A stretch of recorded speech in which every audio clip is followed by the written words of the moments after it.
তোর দা ফের ফাঁকাইব তোরে গরুর গুড় দিউল লাগে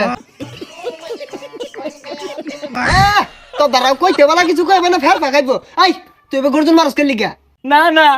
দুঃখে বুকটা ফাইতে আসা তোর তো ভাবি না হ্যাঁ বুড়িটা খেয়ার খাইছে লারে মারলি তোর বউয়ের লাই মুখ আছে আঙ্গুর বউয়ের মুখ নাই আঙ্গুর বউ খাইতো না এ তোর গরু কই গরু বাজার তুই বেচাল পাইস না এই খবরদার তুই ঠেঙ্গি লাইস না গরুর জায়গা শুনই যেহেতু কথা তুই লেহারছস গরুর ঠ্যাং সাইড দিয়া ভাই আমরা সাতটা এই বাঘটা হইরা হালা কে বুড়ি দে তোর বউ মরে না ওর খাইব লাগবো খাগা তোর আই সব খাগা কিচ্ছু দিউল লাগতো না যা না না সেটার কারণটা কি তোর ভাবি গরুর ঠ্যাঙ্গে নেহেরি বানায়া লুড়ি দিয়া বলটাই খাইতো আমি আর আড়াই না থইছি তুই সেটার কারণটা কি